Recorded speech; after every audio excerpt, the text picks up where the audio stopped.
Assalamualaikum warahmatullahi wabarakatuh. Perkenalkan, nama saya Siti Jatsiah dengan nomor NPM 201222004. Di sini saya akan memaparkan metode pembelajaran tentang domain name system, web server, dan email server. Untuk memenuhi tugas evaluasi tengah semester mata kuliah Jaringan Komputer Universitas Teknologi Digital. Apa itu domain name system? Domain name system adalah sebuah service dalam jaringan TCP atau IP yang dapat menerjemahkan IP address ke nama domain yang biasa digunakan sebagai mengidentifikasi sebuah server. DNS juga disebut sebagai nama unik yang digunakan sebagai pengidentifikasi nomor IP sebuah komputer server. Tugas dari DNS sendiri yaitu untuk mempermudah seseorang untuk mengakses sebuah IP dengan nama yang mudah untuk diingat. Contohnya seperti www.facebook.com menjadi 101.244.251. Nah, itu ya untuk tugas DNS sendiri. Lalu kita beralih kepada bagian-bagian DNS. Yang pertama ada refer root domain. Apa sih refer root domain itu?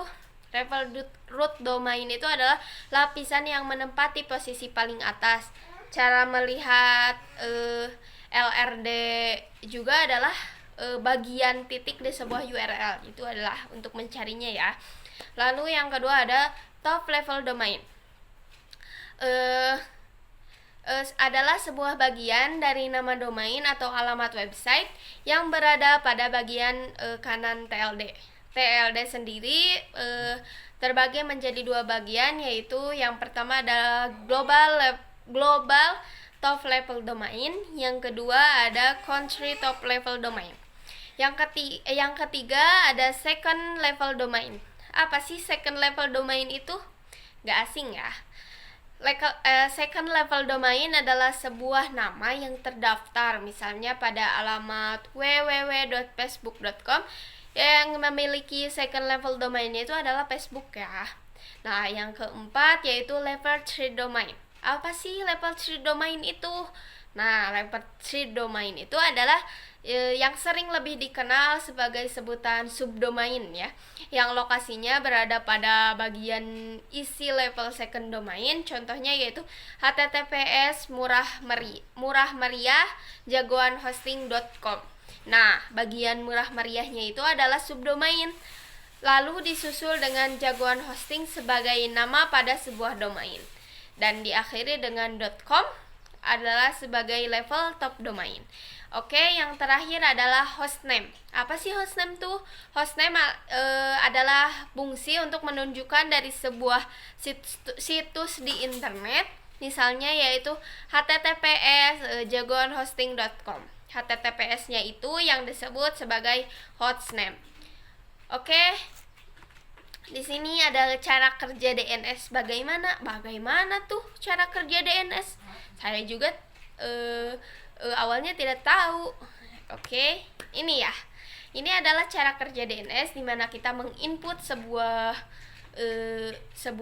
project, lalu dikelola oleh DNS, lalu oleh DNS itu disebarkan ke web server. Jadi harus bertahap-tahap ya. Oke, yang selanjutnya ada web server. Apa tuh web server? Web server adalah sebuah service pada server yang berfungsi menerima permintaan HTTP atau HTTPS dari klien yang dikenal dengan web browser dan mengirimkan hasilnya dalam bentuk halaman-halaman web yang umumnya berbentuk HTML. Oke, di sini ada fotonya ya. Jadi dari browser itu dikelola menuju internet ya. Dari internet lalu dikelola lagi udah dikelola di internet lalu dikirimkan ke web server. Nah, itu adalah tugas dari web server sendiri. Lalu ada email server. Apa sih email server tuh? Ini adalah pertanyaan yang sering muncul ya dari kehidupan sehari-hari kita ya. Nah, di sini juga ada beberapa tahapan untuk melalui email server, yaitu dari pengirim, lalu menuju ke server email ISP atau pengirim, lalu dikelola lagi sama DNS tuh. DNS tuh ada lagi. Berarti DNS itu sangat berperan penting untuk sebuah web ya. Udah itu langsung ke server email ISP penerima. Nah, lalu kita nyampai itu si servernya itu ke komputer penerima atau ke pesan-pesan penerima. Oke, sekian yang dapat saya sampaikan, semoga bermanfaat. Dan terima kasih untuk yang menonton. Wassalamualaikum warahmatullahi wabarakatuh.